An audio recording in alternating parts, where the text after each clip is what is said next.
নমস্কাৰ মৰমৰ ছাত্ৰ-ছাত্ৰীসকল সকলোকে স্বাগতম জনাইছোঁ আছাম ষ্টাডি ইনফো ইউটিউব চেনেললৈ।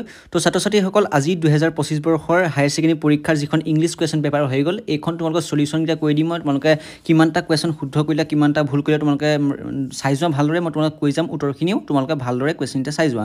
তো নতুনকৈ চেনেলটো ছাবস্ক্ৰাইব কৰা, নটিফিকেশ্যন বেলটো অলপ ক্লিক কৰি দিবা। তো এতিয়া ব'লা আমি ভিডিঅ'টো আৰম্ভ কৰোঁ। তো ষ্টুডেণ্টছ তোমালোকে ছেকশ্যন চিটো উলিয়াই ল'বা। তোমালোকে গ্ৰামাৰ ছেকশ্যনটো প্ৰথমতে কৰিছোঁ। তোমালোকৰ 5 নম্বৰ যিটো আছে 5 নম্বৰ তোমালোকৰ নেৰেশ্যন আছিলে, নেৰেশ্যনৰ 1 নম্বৰ তোমালোকৰ উত্তৰটো হ'ব প্ৰথম 5 নম্বৰ এইটো মই কুৱেশ্যনটো কাই নিদিবা তোমালোকে ডাইৰেক্ট উত্তৰটো কৈছোঁ। এইটো হ'ব তোমালোকৰ হি ছাজেষ্টেড বা propose to the boys that they should at once otherwise they might miss the train. তোমালোকে বি নম্বৰ উত্তৰটো চাবা।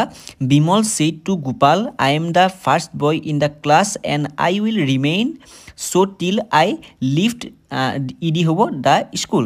তো এইটো হ'ব বি নম্বৰটো উত্তৰ। তাৰপিছত চি নম্বৰ উত্তৰ হ'ব তোমালোকৰ Macbeth said to his wife, তাৰপিছতে তোমালোকৰ ফুল ষ্টপ কমা দি লিখিবা do you hear and wife, তাৰপিছতে তোমালোকে আকৌ ফুল ষ্টপটো বন্ধ কৰিবা, তাৰপিছত লিখিবা she told him to go' back and wash his hands.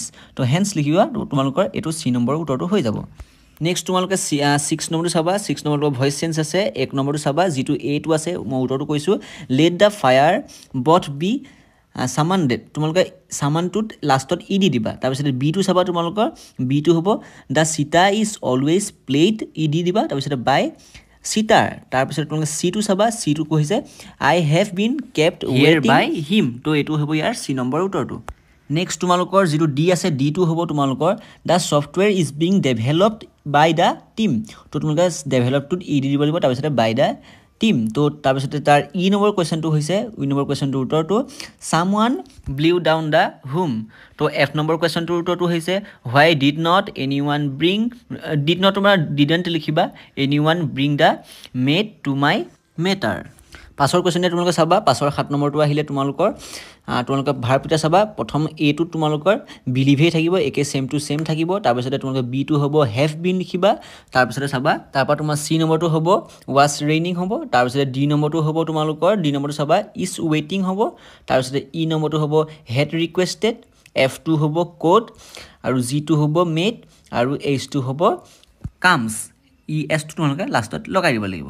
ঠিক আছে। তো এইকেইটা হৈছে তোমালোকৰ 7 নম্বৰকেইটা। 8 নম্বৰকেইটা তোমালোকে মন কৰিবা। 8 নম্বৰ এইটো হ'ব তোমালোকৰ এইটো ঠাইত যিটো ডেছ আছে তাত তোমালোকৰ অফ বহিব, বিটোত উইথ বহিব, চিটোত অন বহিব, ডিটোত ফৰ বহিব, ইটোত ইনটু, এফটোত এড, আৰু জিটোত অন বহিব। তো তোমালোকে এইকেইটা শুদ্ধ হ'লে তোমালোকে চাবা ভালদৰে। আৰু ইয়াত যোনকেইটা তোমালোকে লিখি থোৱা আছে এই কুৱেশ্যন পেপাৰখনত তোমালোকৰ সেইকেইটা ভুল হ'ব পাৰে। এইকেইটা এজনী ছোৱালীৰ পৰা মই লোৱা হৈছে। তো তোমালোকৰ মই যিকেইটা কৈছোঁ তোমালোকে সেইকেইটা শুদ্ধ বুলি ভাবিবা। তো তোমালোকে এইকেইটা হৈছে তোমালোকৰ গ্ৰামাৰ ছেকশ্যন। তোমালোকৰ ছেকশ্যন 3টোত কিমান নম্বৰ শুদ্ধ হ'ল তোমালোকে কমেণ্ট বক্সত জনাবা। তো আজিলৈ তোমালোকক এইকেইটা দিলোঁ। তো তোমালোকে আৰু নেক্সট এক্সামৰ কাৰণে তোমালোকে ভালদৰে পঢ়া। কিছুমানে যদি বেয়া হৈছে তোমালোকে মন মাৰি নাথাকিবা। তোমালোকে নেক্সট এক্সামটোৰ কাৰণে ভালদৰে পঢ়া, আৰু যোনসকলে পঢ়ি আছে ভালদৰে ৰেগুলাৰ পঢ়ি যোৱা। ধন্যবাদ।